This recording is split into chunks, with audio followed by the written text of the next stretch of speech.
Good evening, guys, and welcome to Storyteller's Corner for Friday, the 6th of March. And you know where we're going now, guys? When I point that way, you all know where we're going. Topsy Tickle Town. And if it's Topsy Tickle Town, it must be the Eggman time coming round soon. You'll hear the dogs kicking off, and if the Eggman comes selling his balut, penny balut. Listen out for the penny balut, man. It's any time now. So let's get to our story, guys. 7 o'clock here, guys, by the way, 7 p.m. in the evening. It's usually Eggman time. So I'm trying to get this story done. This is chapter 68 in Topsy Tickle Town. The day the colours went missing. So let's read on and find out why. It began with Patricia's paintbrush, which, as everyone knew, was never wrong. She dipped into her usual bright blue, dragged it across the canvas and frowned. The blue became beige. Not sad beige, not dramatic beige, just extremely ordinary. That's not right, she muttered. Lisa leaned over her shoulder. It looks like toast. Looks like toast. Oh, he's painting the sky. Lisa blinked. This is not sky. Across the square, Mrs. Crumbly gasped. My strawberry jam tastes like plain boiled potatoes. Captain Wobbleboots lifted one of his boots.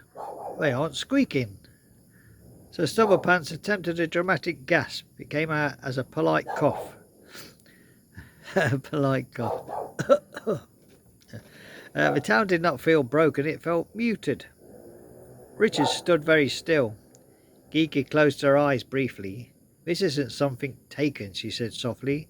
It's something dimmed.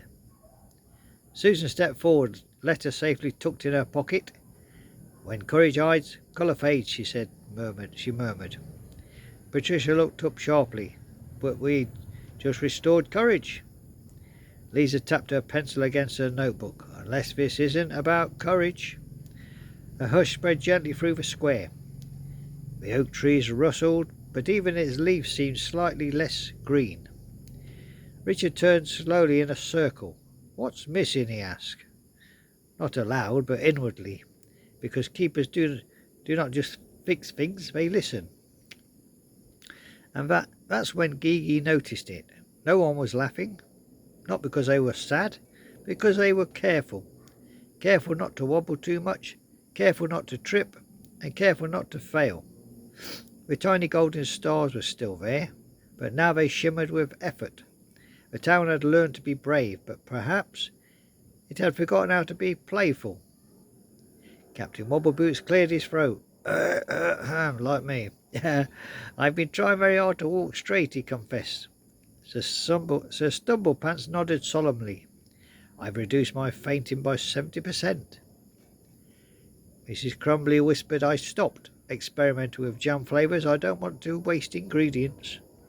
Patricia's brush trembled. Oh no, she breathed. We've become sensible.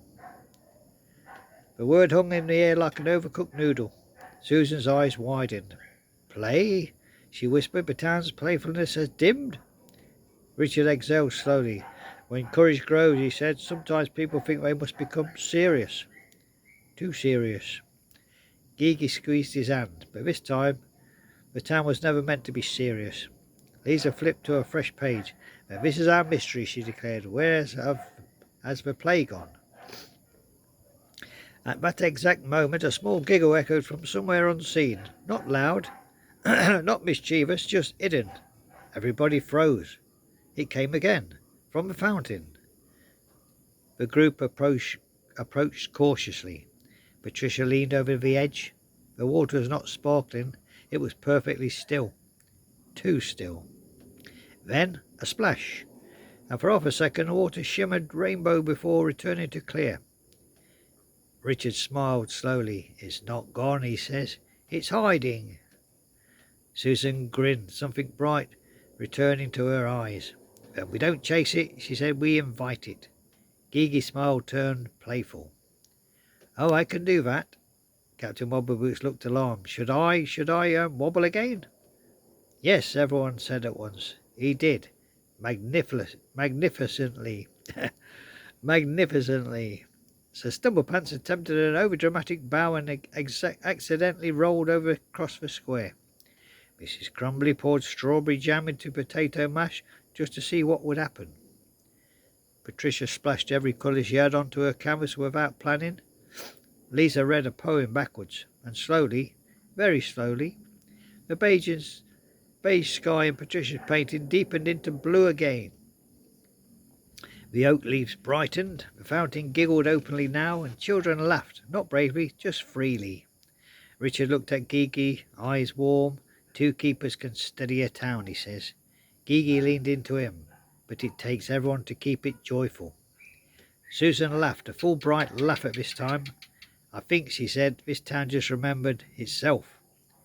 And as the sun dipped low, the colours of Topsy Tickletown returned in full, richer than before, not because they were protected, but because they were played with.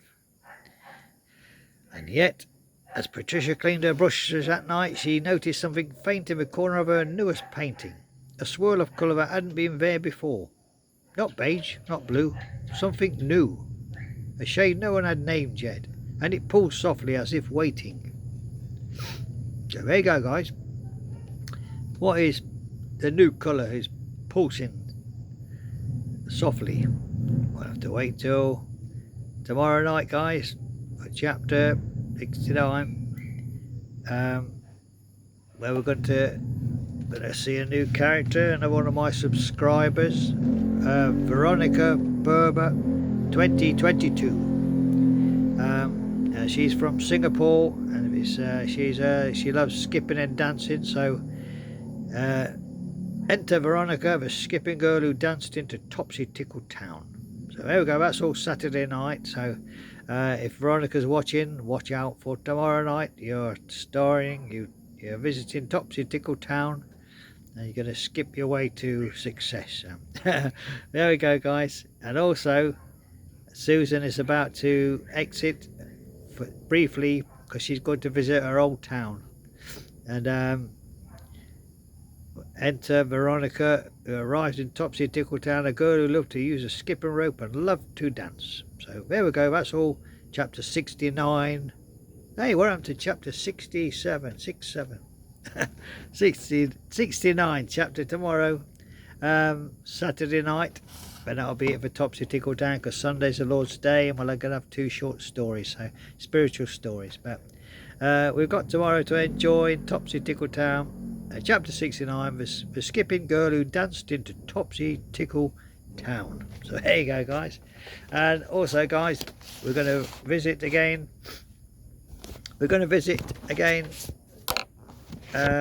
Portsmouth Harbour in the United Kingdom for our story, The Quiet Sea, which is entitled A Future in Small Footsteps. I think we're going to hear the patter of tiny feet. Someone's planning a family. Who can it be? So let's see tomorrow. Maybe we're going to have a christening, a baby soon in the future. So let's see what that's all about, guys. Someone's planning a family. More the merrier, to I say, in Portsmouth Harbour. So let's see. So, okay, guys, hope you've enjoyed this Friday night romp through Topsy Tickletown and Portsmouth Harbour. Join me again tomorrow night. Until then, guys, stay blessed and have a lovely evening or a lovely day. It all depends where you are in the world. But here we're night time, and we made it without the dogs kicking off at the Eggman. Maybe that's another story. Toffee and Snowy and the Eggman. That's an idea. Maybe I'll put that one in the in tray. Toffee and Snowy and the Eggman. Anyway, guys, join me tomorrow, and we're going to see our new character entering Topsy Tickletown, Veronica Berber 2022. Check out her channel. She's always dancing and skipping, and she always cheers you up with a smile. So check out her channel, but I'll leave a link tomorrow in our story so you can check out Veronica. Until then, guys, have a very lovely evening and take care now. Bye bye. This is Captain Davey Wobbleboot signing off for now. Bye bye now.